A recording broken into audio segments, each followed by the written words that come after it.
Praise the Lord. Shrimati Charles Cowman గారి రచనల నుండి ఎడారిలో సెలయేర్లు అను గ్రంథము నుండి అనుదిన ధ్యానములు. జ్ఞానమైనను నిరర్థకమగును. 1 కొరింథీయులకు రాసిన పత్రిక 13వ అధ్యాయము 8వ వచనము. నాకన్నీ తెలుసు, ఇదే నిన్ను ముంచేస్తున్నది. దేవుని వాక్యంతో నాకేం పని? నాకంతా తెలుసు. ఈ తలంపై నిన్ను సర్వనాశనం చేస్తున్నది. నా దారంతా నాకు సుపరిచితమే. ఇక ఆయన నడిపింపు నాకెందుకు? ఈ గర్వమే నిన్ను నిత్య నాశనానికి నడిపిస్తున్నది. పరిమితమైన మానవ జ్ఞానాన్ని గురించి లెస్సింగ్ అనే ఒక నాటక కళాకారుడు ఇలా ఒక కథ చెప్పాడు.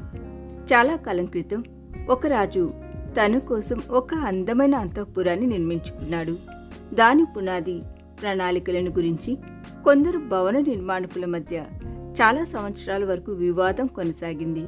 ఈ వివాదం ఇలా కొనసాగుతుండగా ఒక రాత్రి కాపలాదారుడొకడు ఉన్నట్టుండి మంటలు మంటలు అంటూ అరవడం ప్రారంభించాడు.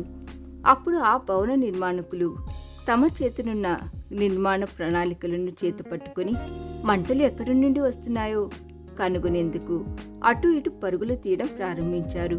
అయ్యో, అందమైన ఈ భవంతి తగలబడిపోతుందే అంటూ అక్కడున్న వాళ్లంతా ఆవేదనతో నిలబడి చూడసాగారు. అయితే చివరిగా అక్కడ మంటలేవి చెలరేగడం లేదని వాళ్లు నిర్ధారించుకున్నారు.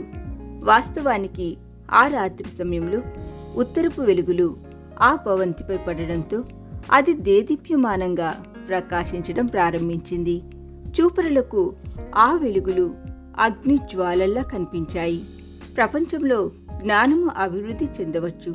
అది ప్రపంచమంతా పరుగులు తీయవచ్చు. అది అగ్ని జ్వాలలను మండించినట్టుగా కనబడవచ్చు. కానీ అది దేవుని పట్టణాన్ని ఏమాత్రం నాశనం చేయలేదు. నిరంతరం అటు ఇటు పరుగులు తీస్తున్న విరామం లేని ప్రపంచంలో మనము ఉన్నాం. విశ్రాంతి అనేది లేకుండా మనం అలసిపోతున్నాం. అనేక విషయాల్లో ప్రావీణ్యులమే కానీ మాదిరి జీవితాలు లేని మూర్ఖులం మనం. మనకన్నీ తెలుసు కానీ విజ్ఞత లేని మోటు వాళ్ళం మనం.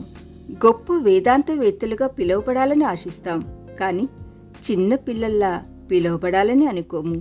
పండితులమని గర్విస్తాం, పసిబిడ్డలమని అనుకోము. పసిబిడ్డలాంటి మనసు ఉండాలని అనుకున్నామా ఎప్పుడైనా మనం? అస్సలు లేదు. దేవుడు పసిపిల్లల్లో దాచి ఉంచిన దైవిక జ్ఞాన వివేకాలను, నైతిక విలువలను మనం కోల్పోతున్నాం. జ్ఞానులం గొప్పవారం, బలవంతులం ఈ డంబాలే మనవంతా. జ్ఞానులైన వాళ్ళు పసిపిల్లల్లా మారడం సాధ్యమే, కానీ అలా మారడానికి మనసు రావాలిగా. అహం అడ్డొస్తుంది దానికి. జ్ఞానులను, గొప్పవాళ్లను, బలవంతులను ఎన్నడూ ఎన్నుకోడు దేవుడు. ఒక సామాన్య విశ్వాసికున్న దైవిక జ్ఞానం ఏ వేదాంత పండితుడికుంది? మనకు చాలా తెలుసు. అవును, నేను నిజమే చెప్తున్నాను. మనకు చాలా తెలుసు. ఈ తలంపే మనల్ని ముంచేస్తుంది. ఇదే మనల్ని నాశనానికి నడిపిస్తుంది.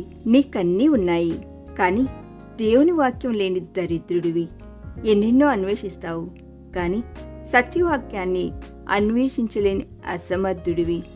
ఎక్కడికెక్కడికో వెళ్తావు, కానీ దేవుని వద్దకు వెళ్ళలేని అవిటివాడివి.